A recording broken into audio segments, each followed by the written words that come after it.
Hello friends, it's Fox. Welcome back to another evening of shared stories and adventures.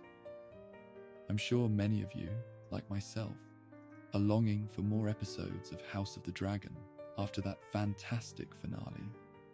So I thought we might soothe those cravings with a journey into the ancient lands of Middle Earth.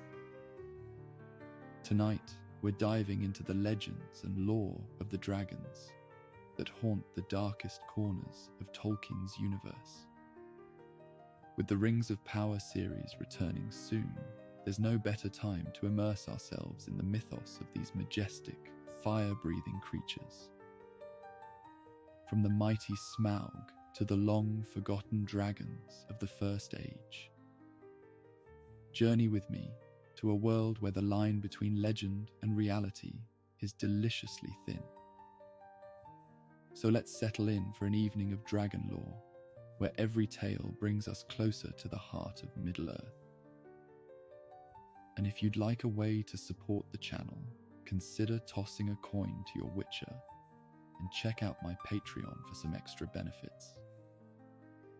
I hope you've found your way to a cozy nook, just the right place for tales as timeless as the mountains of Middle Earth, and as deep as the dark forests of Fangorn. As you settle in, perhaps with a warm cup of tea or something stronger, let's take a gentle stroll into the world of dragons and legends. Middle Earth is a vast and storied land, where the ancient past and the present weave together in epic proportions. It's a place where dragons slumber beneath mountains of gold,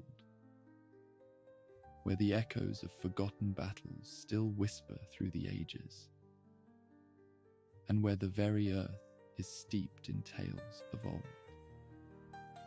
I've always had a special fondness for the dragons in Tolkien's world, not just because of their immense power, but because of their intelligence and their ability to speak that brings a whole new level of intrigue to their characters.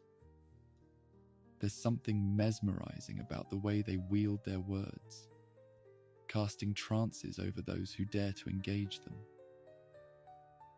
Smaug, with his cunning mind and silver tongue, is a perfect example, able to ensnare even the most stalwart adventurers with his sly words and dangerous charm.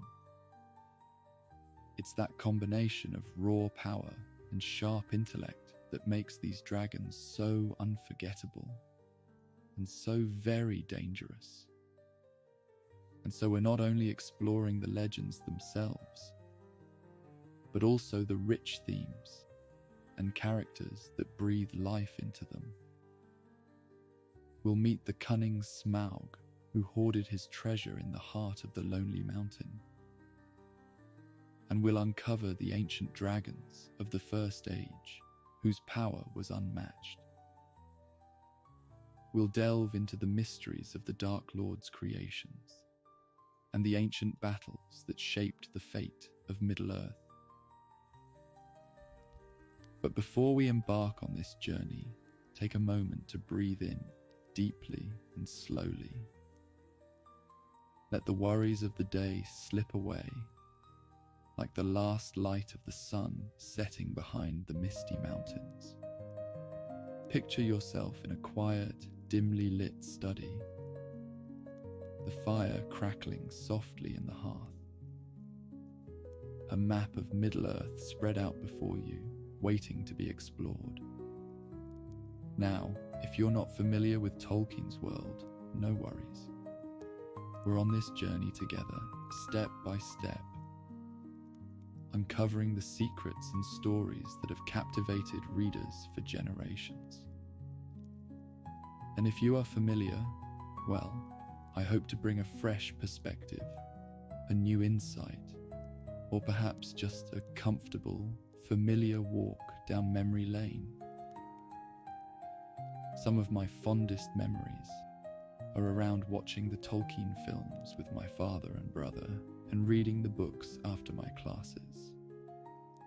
So allow yourself to drift, to sink deeper into your worn and cozy armchair, to let the soft glow and warmth of the fire lull you into a state of relaxation. Outside, the night is calm, and the stars are beginning to twinkle in the velvet sky. It's the perfect setting to lose ourselves in Middle Earth. Close your eyes if you like, and let my voice guide you. We're in no hurry here. This is your time to unwind, to let go, and to let the stories carry you away. Now that we're settled in, and our minds are beginning to drift into the world of Middle Earth, let's take a closer look at where it all began.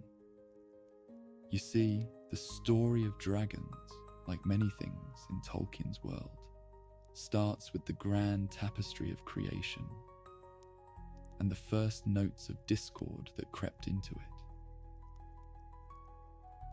In the beginning, before the world was shaped, there was Eru Ilúvatar.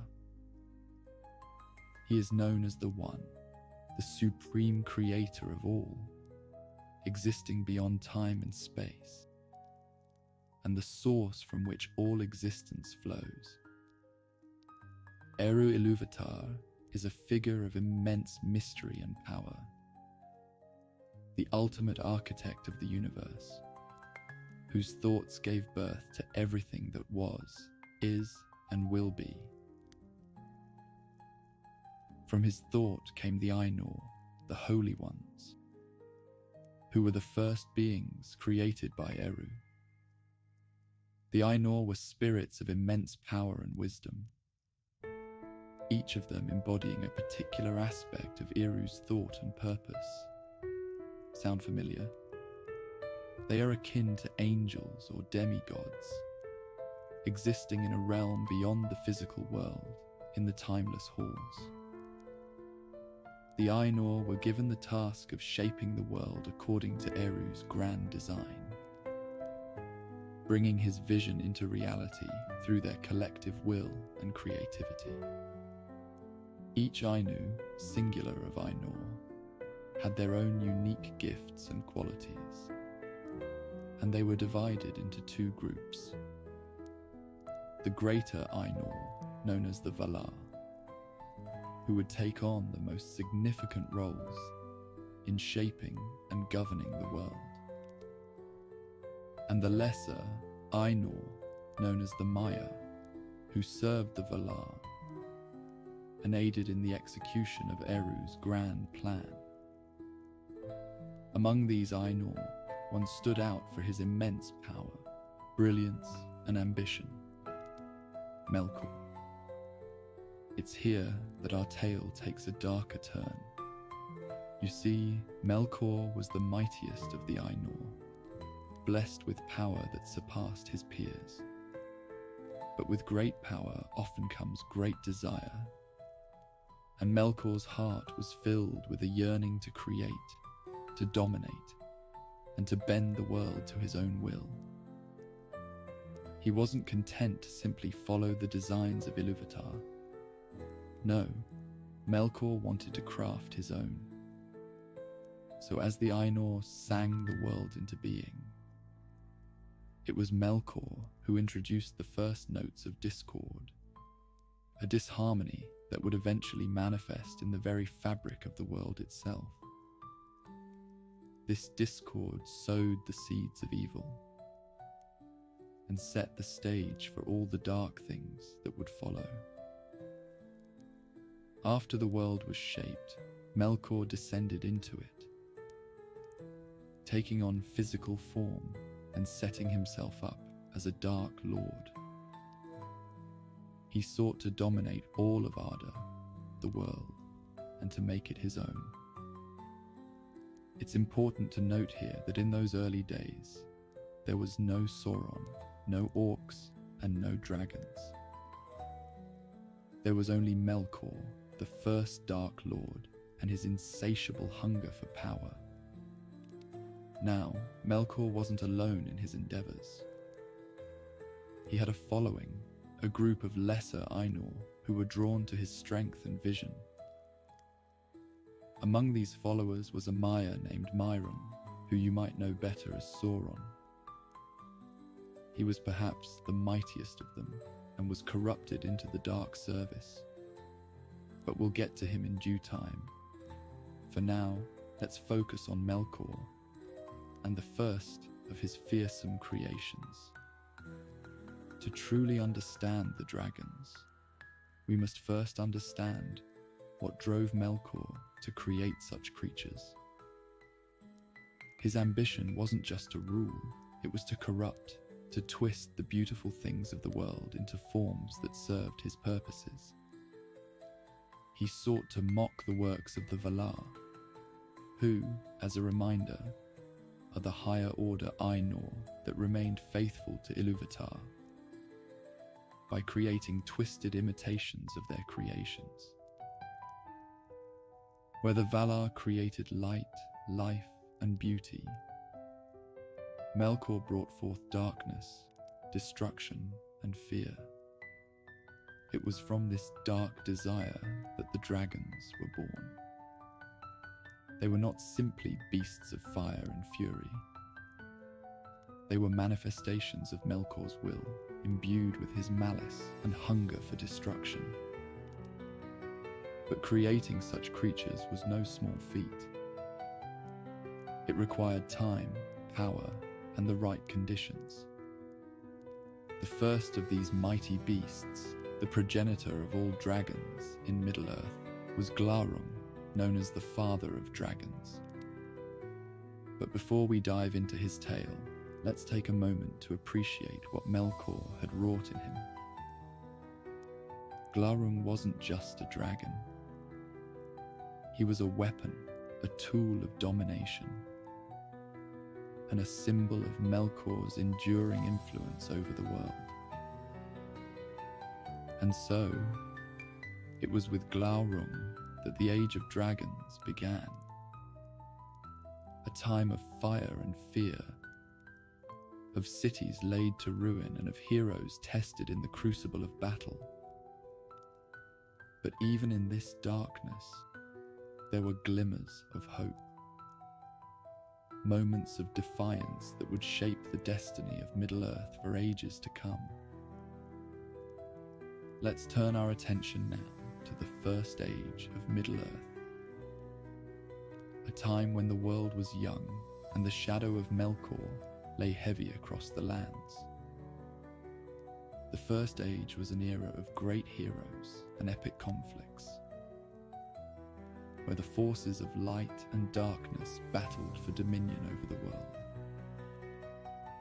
It was a time when the elves first came into their full power and beauty, establishing great kingdoms, and when men awoke and began to play their part in the unfolding drama of Middle Earth. Beleriand, a vast and fabled region in the northwest of Middle Earth, was once the heartland of powerful elven kingdoms. These realms were ruled by mighty elven lords. This age was marked by the long and bitter struggle against Melkor, who had by then taken the name Morgoth, meaning black foe of the world, a name given to him in hatred by Fëanor, the greatest of the elven craftsmen.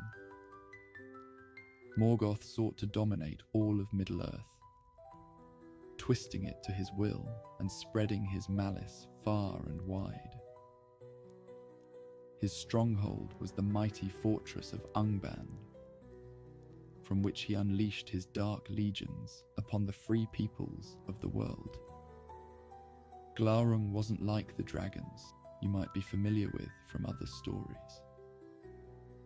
He didn't have wings, nor could he fly. Instead, he was a massive, serpentine beast, covered in scales as hard as iron, with a belly full of fire and a mind as sharp as any sword. But what truly set Glaurung apart was his intelligence.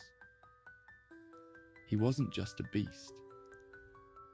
he was a creature of malice and craft, capable of deceit and manipulation just as much as he was capable of destruction. Glaurung first emerged from Angband, the fortress of Morgoth, in the year 260 of the First Age. At this time, the elves of Beleriand were still holding their own against Morgoth's forces. But the appearance of Glaurung began to shift the balance of power. The great dragon led a host of orcs in an assault on the elven strongholds, and his presence on the battlefield was like nothing the world had ever seen. Imagine, if you will, the terror of facing such a creature. He and his kind were unlike anything Middle Earth had come across. A monster born from nightmares. His breath carried the stench of death. His scales were an unyielding armor, and his gaze alone could paralyze even the bravest of warriors. The elves, valiant as they were, stood little chance against Glaurung in the open field of battles, and the shadow of doom began to creep over Beleriand. But as with all good tales, there was a twist. For Glaurung, for all his might, was still young and perhaps a bit too eager to prove his strength. His attack was premature, and the elves, under the leadership of Fingon, managed to drive him back to Angband. For a time, he was contained, and the elves were given a brief respite from the terror he had unleashed. This early encounter with the beast, though, was just a taste of what was to come. Over the years, as the war against Morgoth dragged on, Glaurung grew in power and cunning. He became a key weapon in Morgoth's arsenal, not just for his strength in battle, but for his ability to corrupt and manipulate those he encountered. Perhaps even more fearsome than their physical might were dragons' ability to wield a form of dark magic known as dragon spells and trances. Some dragons possessed an almost hypnotic power that allowed them to cast spells over their victims, ensnaring their minds and bending their wills to the dragon's malevolent purposes. Glaurung in particular was infamous for using his powers of deception and mind control to manipulate others, leading them to acts of despair and madness. His gaze alone could place individuals under a trance, leaving them paralyzed and helpless as he wove his dark magic around them.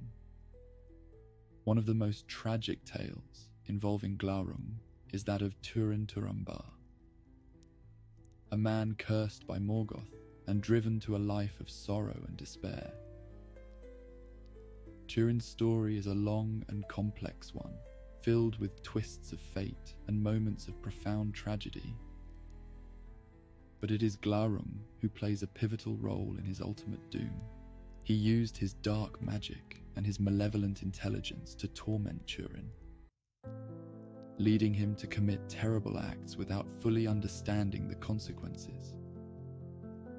His method was insidious. He manipulated Turin's perception of reality, clouding his judgment and sowing seeds of doubt and mistrust. Through subtle lies and twisted truths, the dragon convinced Turin that those closest to him, his friends, his allies, even his own family, were his enemies. In one of his most heinous acts, Glaurung deceived Turin into abandoning his beloved sister Ninor, whom the dragon had previously ensnared in his spell of forgetfulness, erasing her memory and leaving her vulnerable and alone. Through this manipulation, he turned Turin against those he loved, isolating him and driving him deeper into despair. The dragon's deception was so complete that Turin, in his confusion and anguish, committed acts that would haunt him forever. In the end, it was Turin's own hand that ended his life. But it was Glaurung who had set him on that path, laughing all the while at the misery he had caused. And yet, for all his power, the wicked beast was not invincible. Glaurung met his end at the hands of Turin, who, driven by a mix of courage, desperation, and the overwhelming desire for vengeance, confronted the dragon in a final, fateful encounter. With a heart heavy from the grief and torment Glaurung had inflicted upon him and his loved ones, Turin sought to put an end to the creature's malevolent influence. In a moment of fierce resolve, Turin took up his black sword, Gurthang, and with a precise and powerful strike, he plunged it into the dragon's belly, finding the one vulnerable spot in Glaurung's otherwise impenetrable hide. As the dragon's life ebbed away, he unleashed his final act of cruelty, revealing to Turin the full extent of his manipulations, how he had twisted the lives of those Turin held dear. The revelation was a crushing blow, leaving Turin to grapple with the unbearable horror of what he had unwittingly done under Glaurung's dark influence. The weight of the dragon's manipulations and the resulting devastation was a burden he could not bear, driving him to his tragic end. Glaurung's death marked the end of an era, but it was not the end of the dragons.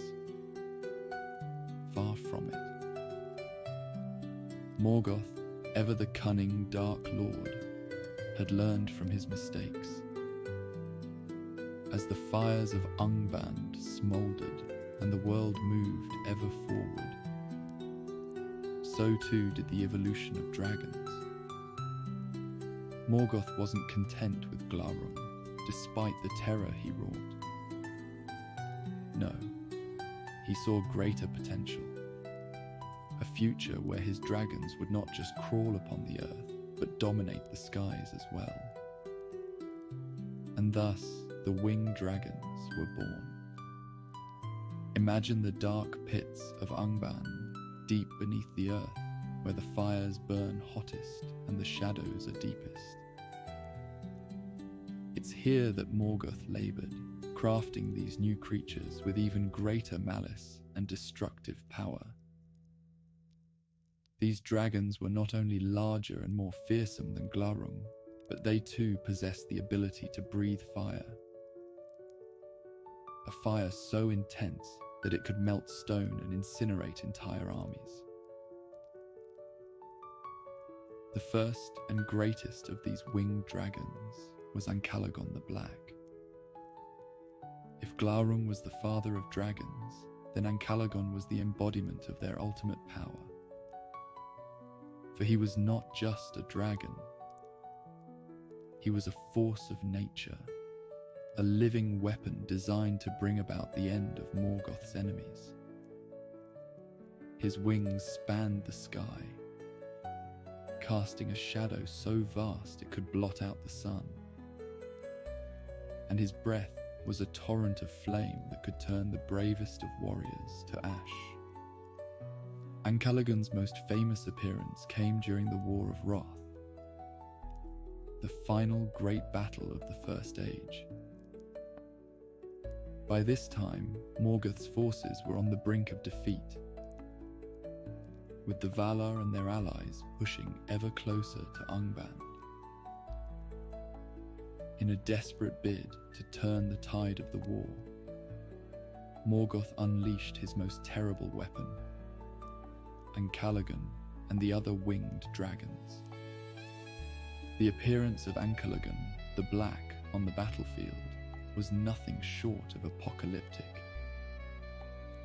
It was as if the gates of hell itself had been thrown open. He led a host of winged dragons, a nightmarish legion that swept across the sky like a storm of death. Dragonfire scorched their path. The earth trembled beneath the might of his wings, and entire armies were scattered before him. It seemed that even the combined might of the Valar would be no match for this onslaught. But here is where the story takes a turn. For it was not just the combined might of the Valar that stood against Ancalagon. No, it was a single mortal, a man of courage and destiny who bore the weight of the world's hopes on his shoulders. This man was Erendil, a mariner and a hero of Middle Earth, blessed with the light of a Silmaril, the most precious of all jewels, crafted by Fëanor and coveted by Morgoth himself. This Silmaril, a radiant fragment of pure starlight, was a source of hope, a symbol of all that was good and uncorrupted in the world. Erendil was no ordinary man. He was of both elven and human descent, and he had long been fated for greatness. When the forces of Morgoth unleashed Ancalagon upon the world, it was Erendil who answered the call. Taking to the skies in his ship Vingilot, a vessel made of pure light and driven by the power of the Silmaril. This ship, glimmering like a star itself, soared into the heavens to confront the great dragon. The battle that ensued was one of the most epic and awe-inspiring confrontations in all of Tolkien's legendarium. Picture the scene, the night sky, once serene and dotted with stars, now ablaze with the furious light of dragon's fire.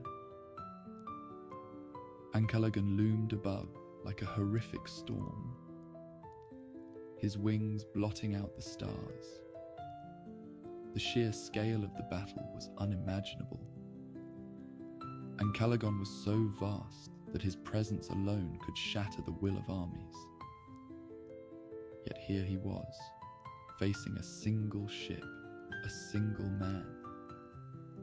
Erendil maneuvered Vingilot with unmatched skill, dodging the searing blasts of fire that erupted from Ancalagon's maw. The light of the Silmaril shone brightly, spearing through the darkness and blinding the great dragon, who had never before encountered such purity. For hours they fought, the night sky a canvas of fire and light, until at last Erendil saw his moment. With a courage that defied all fear, he drove his ship directly at his foe, the Silmaril's light piercing the dragon's black heart. The mighty Ancalagon, the most fearsome of all Morgoth's creations, roared in agony as the light of the Silmaril seared his very essence. And then, with a final, earth-shattering blow, Erendil struck down the great dragon. Defeated and mortally wounded, he fell from the sky. His colossal body plummeted toward the earth, the impact so great that it shattered the very mountains of Thangorodrim, the peaks that had long been the seat of Morgoth's power. The ground quaked, the skies roared, and the shadow of Ancalagon was lifted from the world. His death marked the end of Morgoth's hope for victory in the War of Wrath. With their greatest weapon defeated, the forces of Angband crumbled, and Morgoth himself was finally captured and cast into the void, never to return. But the legacy of the winged dragons, and of Ancalagon in particular, would live on. In the aftermath of the War of Wrath, the world was changed. Beleriand was no more, sunk beneath the waves, and the surviving dragons were scattered, their numbers greatly diminished. Some fled to the far corners of the world, lurking in the deep places of the earth, waiting for a time when they might rise again. The Second Age of Middle Earth was a time of rebuilding, of new kingdoms rising, and old wounds slowly beginning to heal. It was also a time of dormancy for the dragons, those fearsome creatures who had wrought such devastation in the First Age. But dormancy does not mean extinction, and though the dragons were not as active, their presence still lingered.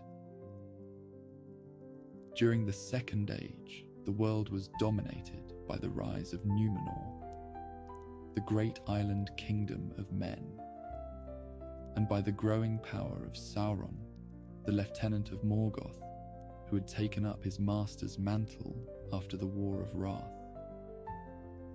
Sauron understood the power of dragons, but he did not seek to control them in the same way Morgoth had. Instead, he focused on other means of domination, most notably the creation of the One Ring. But let's not get ahead of ourselves. While Sauron was busy with his own dark designs, the dragons of the world were biding their time, lurking in the remote corners of Middle Earth, far from the eyes of men and elves. It was during this age that the dragons began to evolve further, adapting to the changing world around them. One of the most important events during this time was the emergence of cold drakes. These dragons were a different breed from their fire-breathing kin. They were larger, more resilient to the elements, and possessed a different kind of malevolence. While they did not have the destructive breath of their fiery cousins, they were just as dangerous, if not more so. These dragons were also more reclusive, preferring to remain hidden in their icy lairs rather than venture out into the wider world. These creatures made their homes in the northern wastes of Middle Earth, in the cold and desolate regions far from the more populated areas of the world. They were rarely seen by the inhabitants of Middle Earth, but their existence was known, whispered in hushed tones by those who had the misfortune of encountering them.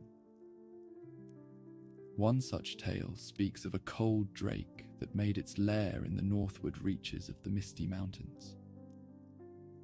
This dragon, whose name has been lost to time, was said to have terrorized the dwarves of that region, causing them to abandon their mines and seek refuge elsewhere. The dragon's lair was never found, and the creature itself was never slain, leading many to believe that it still slumbers deep within the mountains, waiting for the day when it will rise again. During this time, Sauron's focus was on the domination of the free peoples and the eventual downfall of Numenor, a task that required all his cunning and malice. With his attention turned to these grand schemes, the dragons had little reason to stir from their lairs, sensing that their time had not yet come.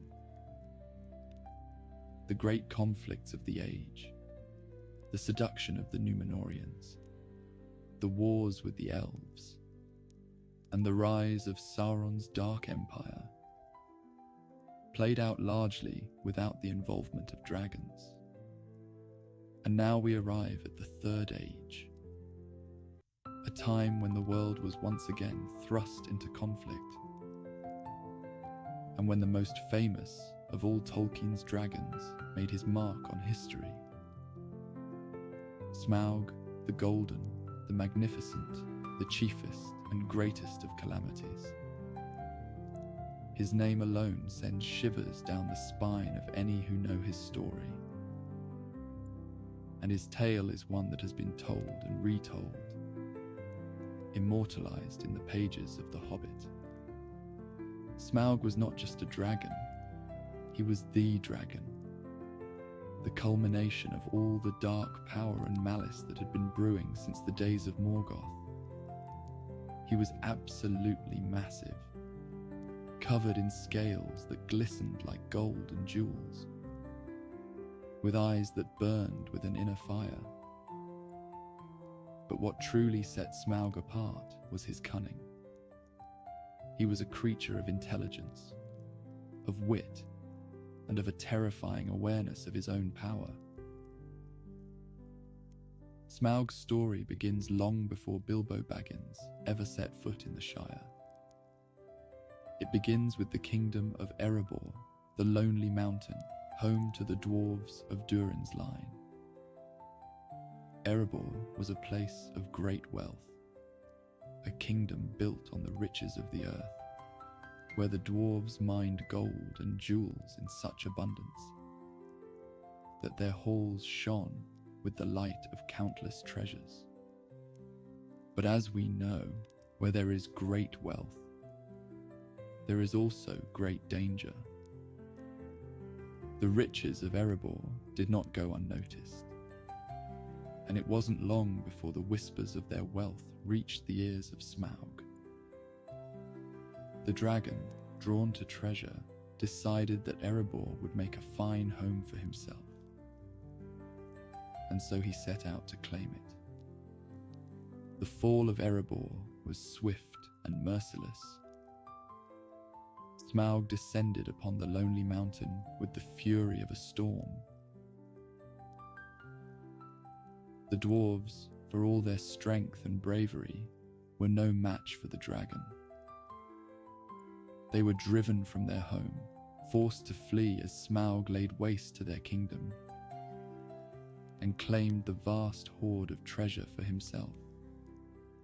For many years, Smaug ruled over Erebor, a blight upon the land.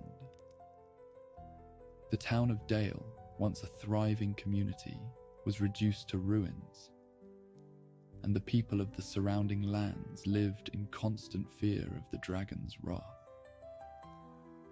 Smaug, in his arrogance, believed himself invincible, the master of all he surveyed.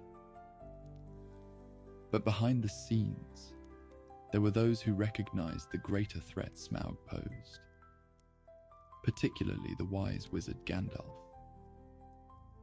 Gandalf knew that if Smaug were to remain unchallenged, he could become a powerful ally for Sauron, who was already beginning to stir in the shadows of Middle Earth.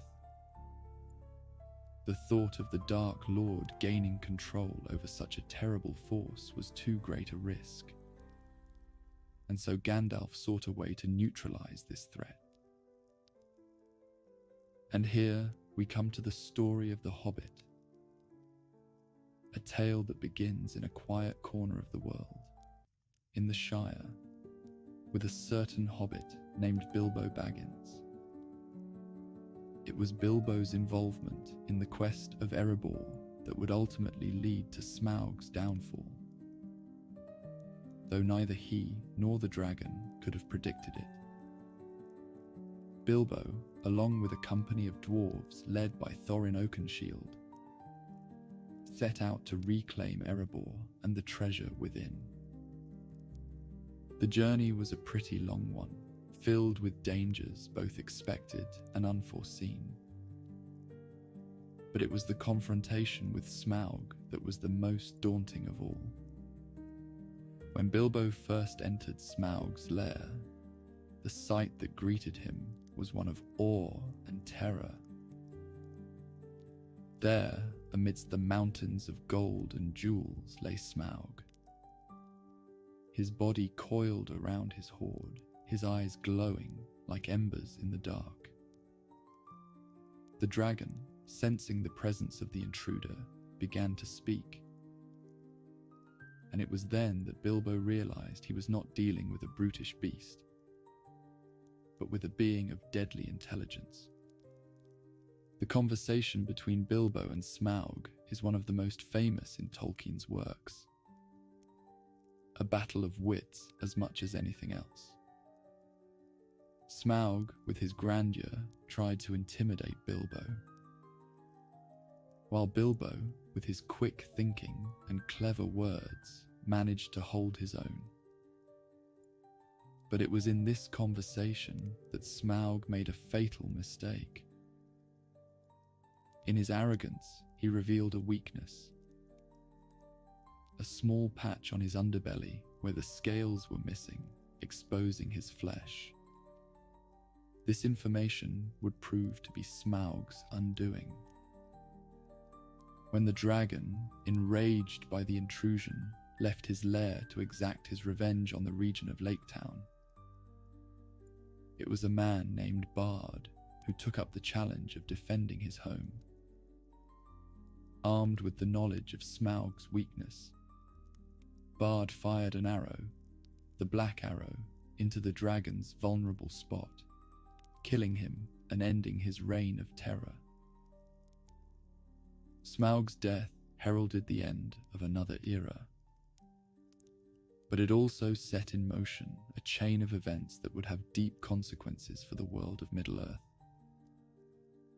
The treasure hoard of Erebor, now unguarded, became the focal point of a conflict that drew in men, elves, and dwarves alike, culminating in the Battle of 5 Armies.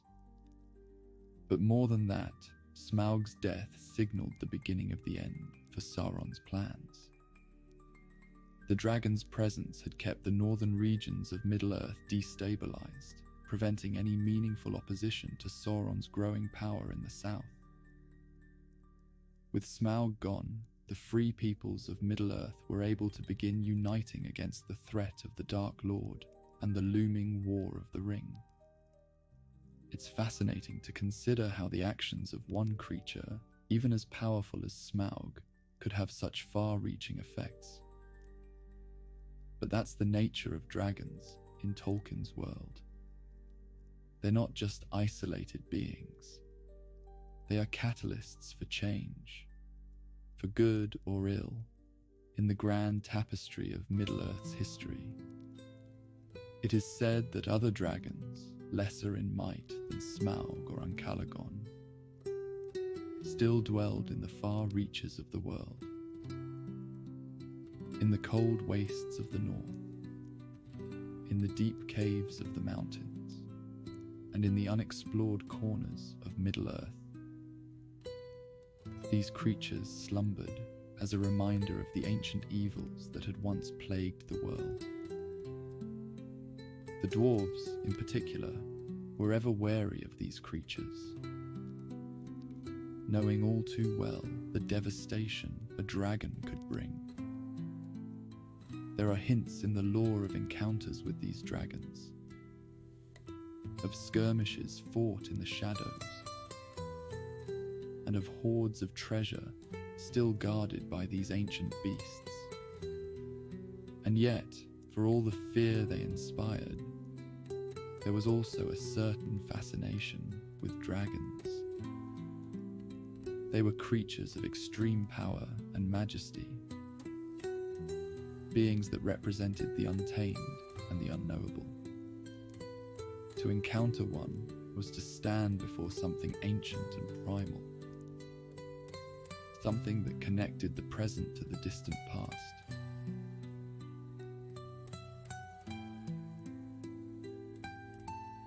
And so, my dear friends, we close the book on tonight's tales. I hope you've enjoyed this journey into the heart of Middle-earth, where dragons rule the skies and ancient legends breathe fire into our imaginations. As we part for the night, know that the world of Middle-earth, with all its wonders and dangers, will always be there, waiting for you to return. whenever you need a reminder that even in the face of the greatest of challenges, there is always hope. Until next time, may your nights be filled with the quiet rustle of old stories, and may your sleep and dreams be as peaceful as a moonlit walk through the Shire. Farewell for now.